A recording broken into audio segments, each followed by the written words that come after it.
Hey everybody, it's Aaron Norris with the Norris Group. It is Friday, February 8th, and did you hear that Amazon might end up backing out of the New York City deal for the Amazon 2 headquarters? That and much more as we cover the biggest headlines in real estate.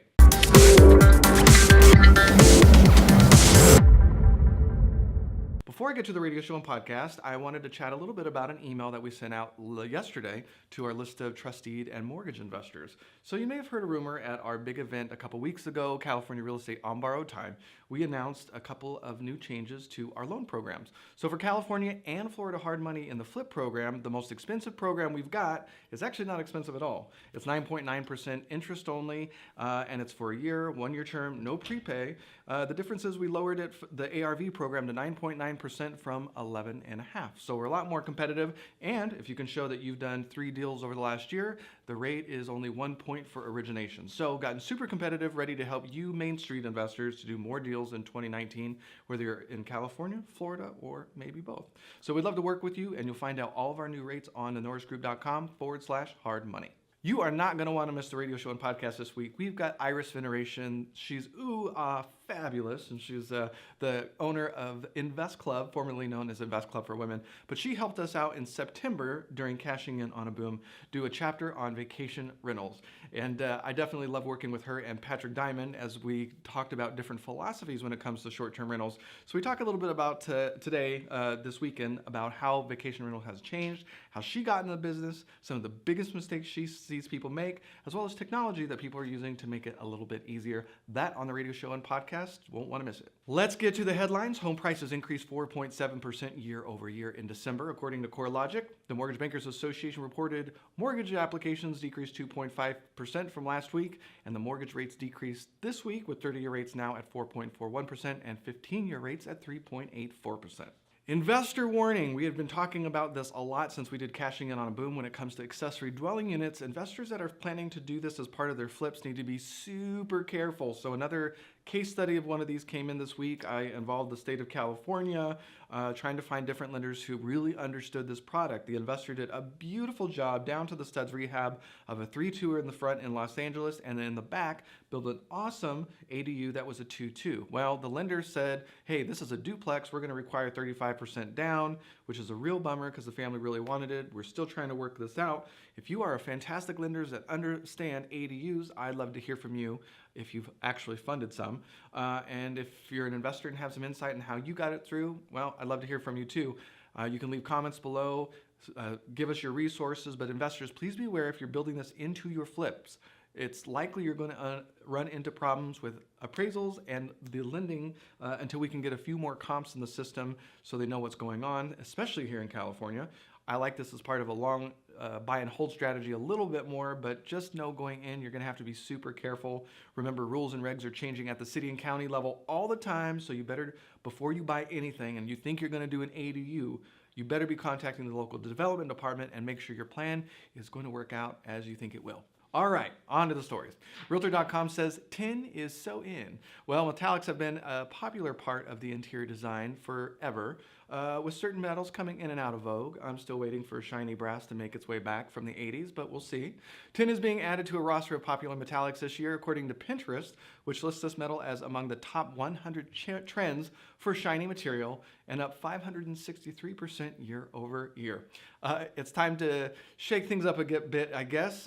Some corrugated tin can look cool in the shabby chic format, the farmhouse look and feel, or maybe those classic tin ceiling tiles could really dress up and make something look really classic.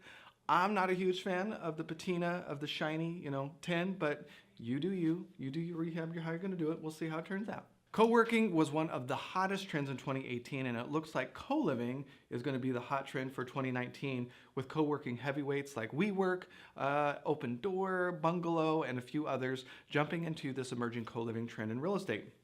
Renters like it because they pay one fee, they get in the door, and they're paying one fee to get things not just like rent, but a furnished apartment. They're getting amenities, they're getting internet, and sometimes cleaning services. It's all very a la carte, and you can do what you wish with it. Landlords, it's hit or miss. Some people really love it. They don't like the idea of furnishing things. They don't know, what model would be good. So it can be a little bit expensive. Some people don't like the turnaround and the per room model, but I know some investors who really, really like it. If If you want to hear more on that, we did a radio show with Shayna Galboff earlier this year. You're going to want to pay attention to that. It's pretty cool. DS News shared this week that Freddie Mac's Insight report shows that seniors who are aging in place hold 1.6 million housing units. Well, the problem is with their aging in place, they're no longer net sellers of real estate like they typically are. So for newer families looking to buy, or the millennials finally getting into home buying, well, if the seniors are aging in place, those just aren't moving. So for reference, 1.6 million is the same as the number of new single family and multifamily housing units built each year, roughly. So you can see there's just not enough inventory to go around. We'll have to wait to see if this trend shakes up in 2019. Adam Data Solutions says equity-rich properties increased to new heights in 2018. This is something that they've been following since 2013, so after the downturn, but it's been a few years. Well, in the fourth quarter of 2018, over 14.5 million U.S. properties were equity-rich, up by more than 834,000 from just a year ago. So that's a big increase. The report also shows that more than 5 million U.S. properties remain in seriously underwater territory.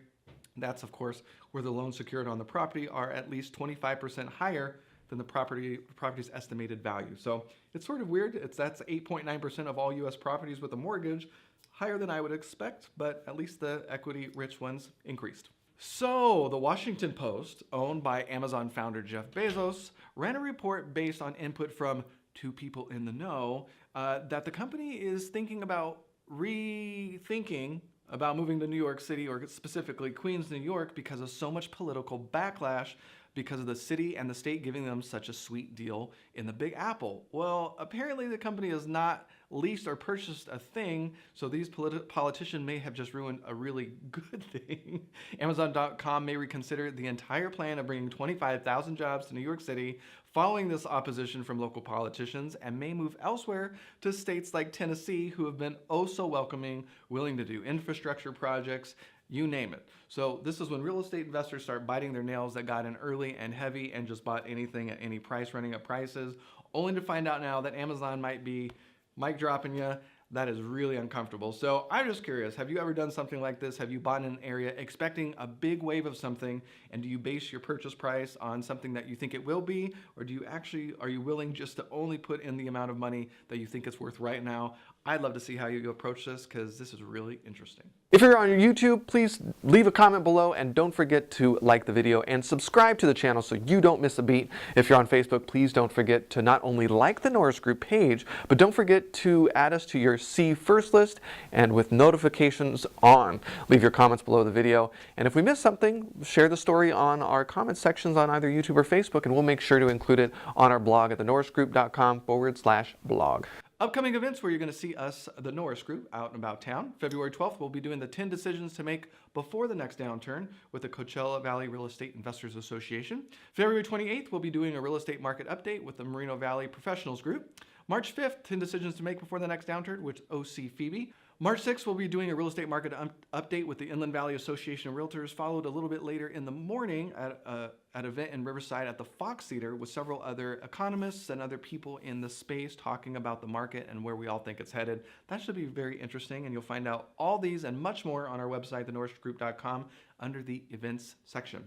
We'll also be posting in the next coming week. If you didn't get to go to our market timing report and you're interested in purchasing that, you could get a really sweet deal if you become a VIP subscriber, which unlocks access to over 60 hours of real estate investor material, and of course, access to our ongoing newsletters and market updates, and even some new things that we're going to be trying in the year ahead. I think you'll be excited. So check that out starting next week on our website. It'll be splashed on the front page. You should be able to see it there.